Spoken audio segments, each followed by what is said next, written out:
दोस्तों नमस्कार, मैं हूं राकेश कुमार। आप देख रहे हैं मत अभिमत। मित्रों, व्यक्ति के पास संपत्ति होता है और वो संपत्ति जब बहुत आवश्यकता होती है तो लोग जो बेचना नहीं चाहते हैं वो उसको बंधक रख के अपनी आर्थिक ज़रूरतों को पूरा करते हैं। वैसे में अगर आपने बंधक रख दिया तो क्या आपकी मलकियत समाप्त हो गई, या बंधक रखने का मतलब मलकियत को हस्तांतरित करना है? ये सारे कई प्रश्न हैं और इस प्रश्न का जवाब मिला है न्यायालय द्वारा। इस पर सुप्रीम कोर्ट ने स्पष्ट कहा है कि गिरवी रखने वाले द्वारा संपत्ति पर कब्जा करने मात्र से सशर्त बंधक साधारण बंधक के रूप में परिवर्तित नहीं हो सकता है।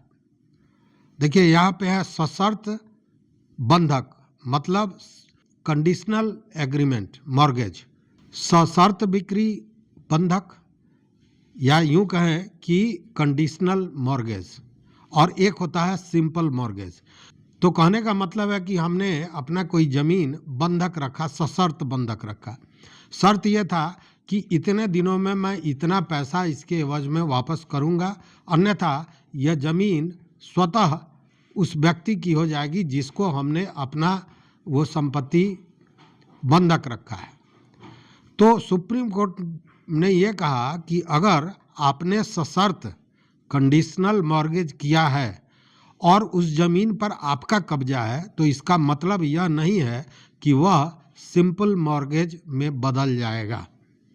मतलब कि वो ज़मीन आपने शर्त अगर पूरा नहीं किया जो उस मॉर्गेज डीड में लिखा हुआ है, तो वह ज़मीन जिसको मॉर्गेज किया गया है, जिसको बंधक रखा गया है, उसका स्वतः हो जाएगा।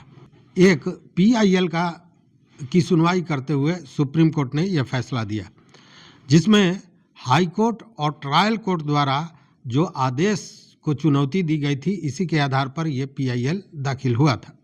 अब प्रश्न उठता है कि बंधक रखने का मतलब मालिकाना हक दे देना भी तो नहीं है।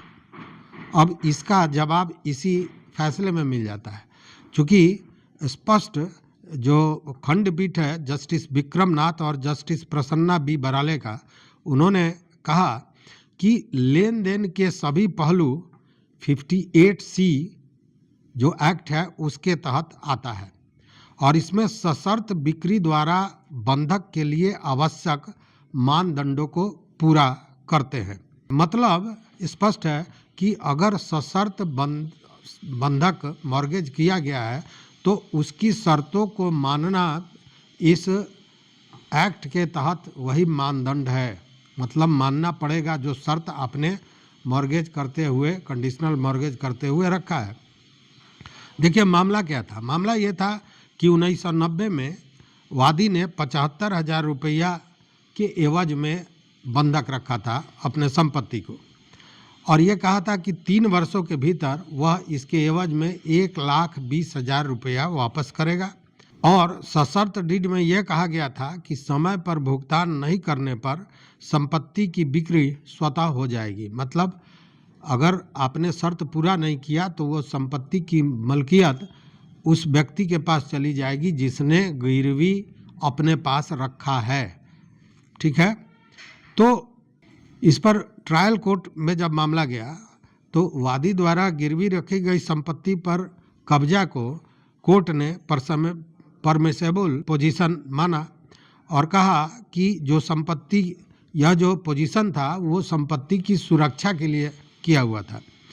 वहीं जो सुप्रीम कोर्ट है उसने कहा कि वादी द्वारा निर्धारित अवधि में राशि चुकाने में चूक से संपत्ति का स्वामित्व बंधककर्ता से गिरवी रखने वाले मतलब मॉर्गेजी को हस्तांतरण हो जाएगा।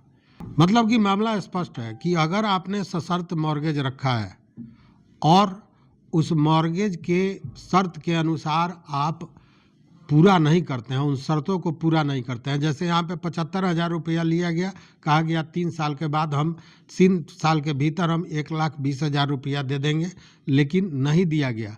तो शर्त ये था कि अगर शर्त पूरा नहीं किया जाता है उस स्थिति में मलकियत मॉर्गेजी की हो जाएगी, मतलब जिसने मॉर्गेज रखा है अपने पास उसकी हो जाएगी। और यही सुप्रीम कोर्ट का फैसला था। जबकि वादी का जो कब्जा उस पर था पहले से, उसको कहा गया कि यह कब्जा उसकी मलकियत अब नहीं रह गई, यह तो उस संपत्ति की सुरक्षा के लिए एक कब्जा मात्र है। अब मामला यह उठता है कि सशर्त बंधक क्या होता है और साधारण बंधक क्या होता है। तो सीधा बात है कि जब बंधक रखते हुए, मॉर्गेज करते हुए कोई शर्त रखा जाता है तो उसे सशर्त बंधक कहते हैं। और बिना शर्त के, मतलब किसी को आपने बंधक दिया और सीधे हुआ कि इतने दिनों में इतना पैसा दे देंगे, यह इकरारनामा हुआ, लेकिन आपने कोई चीज़ उसमें शर्त नहीं रखा। ये नहीं कि 3 साल या 4 साल जो भी समय दिया गया है पूरा नहीं होता है तो आपको इतना पेनल्टी लगेगा, या आपका ज़मीन उसका हो जाएगा, या मलकियत उसकी हो जाएगी। अगर ये सब कुछ नहीं है, शर्त नहीं है, तो उसको सिंपल मॉर्गेज कहते हैं। तो इसमें स्पष्ट है कि अगर 58C जो धारा है उसके द्वारा बंधककर्ता की चूक पर स्वामित्व स्वतः हस्तांतरित हो सकती है और इसमें कहीं कोई विवाद नहीं है।